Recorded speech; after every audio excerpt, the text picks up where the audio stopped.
Bonjour tout le monde, je vous fais une petite vidéo pour vous résumer un des livres que je viens de terminer. Ce livre est excellent, c'est un gros 10 sur 10, c'est évident. Regardez, le livre c'est Gagner en bourse avec Jess Livermore. La méthode de Jess Livermore pour combiner le prix et le timing. Vous voyez, il est sur Amazon le livre.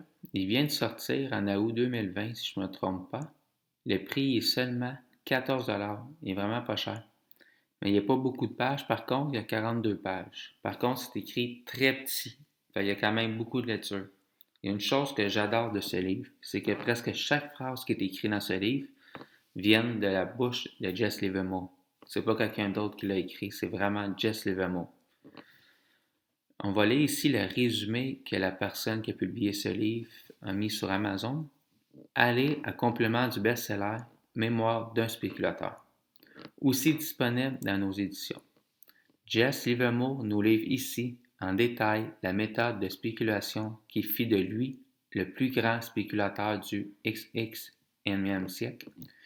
Cette méthode simple mais terriblement efficace du suivi de tendance vous permettra d'éviter les écueils de nombreux spéculateurs et d'enfin pouvoir gagner sur les marchés de manière régulière et rigoureuse.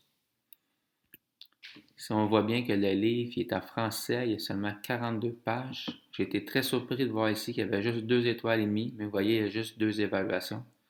Moi, je viens d'y mettre un 5 étoiles parce que ça devrait faire monter la cote un peu. Et je vous le dis, c'est vraiment un 5 étoiles. On continue. Je vais vous lire 3 petits extraits de ce livre. Ici, il faut prendre le temps de comprendre les extraits que je vous partage, car selon moi, ça vaut de l'or. Ça n'a pas de prix.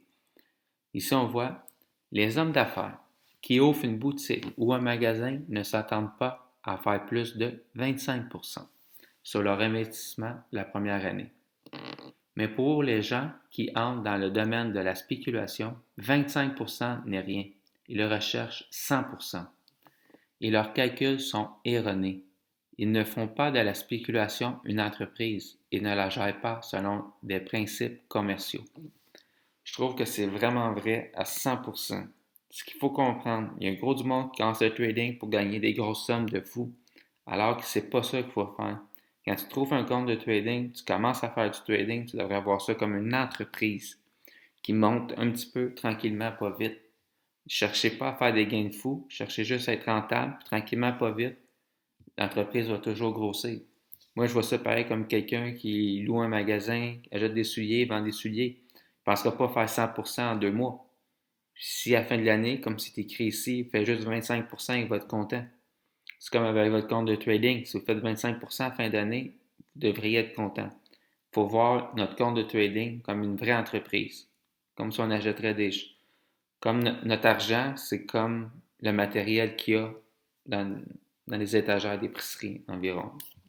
Moi, c'est de même que je vois ça. Puis pour la dernière moi cette année, en 2021, j'ai fini mon année avec 27%. Fait que je me considère comme c'est très bon. Par contre, au début novembre, j'avais 89% de profit. Ce qui est arrivé novembre-décembre, j'ai fait 2 grosses erreurs sans le vouloir qui m'ont coûté très cher. Mais au moins, j'ai terminé mon année positif. Je vous partage un autre extrait de ce livre. Très important ici pour le monde qui a déjà acheté mon e-book. Vous voyez, bizarrement, chaque fois que je perdais patience, que je n'attendais pas les points pivots et que je faisais des bricoles pour faire des profits faciles, je perdais de l'argent. Vous voyez ça ici aussi, selon moi, ça vaut de l'or. Tous ceux qui ont déjà acheté la méthode, vous savez qu'on a des points pivots identifiés. Si on est sûr que le marché va exploser à la hausse, ben, on n'achète pas. On attend d'avoir la confirmation que le marché explose à la hausse. Comment on va attendre d'avoir la confirmation? C'est qui casse le point pivot. Fait que c'est ça. Un spéculateur, on observe, puis quand on a notre confirmation, on rentre. Et si le marché est dans un range, il ne faut pas se positionner. Sinon, on va faire du trading, du n'importe quoi. Puis on va faire beaucoup trop de trades aussi. Je continue avec le dernier extrait que je vous partage. De nombreuses années de ma vie ont été consacrées à la spéculation, avant que je me rende compte que rien de nouveau ne se passe sur les marchés boursiers, que les mouvements de prix se répétaient simplement, que même s'il y avait des variantes entre les différentes actions, la tendance générale des prix était la même. Moi, ce petit extrait-là, je l'aime bien parce que durant le dernier mois, il y a au moins 2 ou 3 personnes qui m'ont dit Steve, ça sert à rien d'aller des livres parce que ce qui va se passer dans le futur, dans les livres, c'est écrit ce qui est passé, qu'est-ce qui s'est produit dans le passé. Mais en réalité, le trading, il n'y a rien de nouveau. Puis ce qui se passait dans les années 1900, puis ce qui se passe aujourd'hui, c'est exactement la même chose. Comme c'est écrit ici, c'est ça que ça veut dire.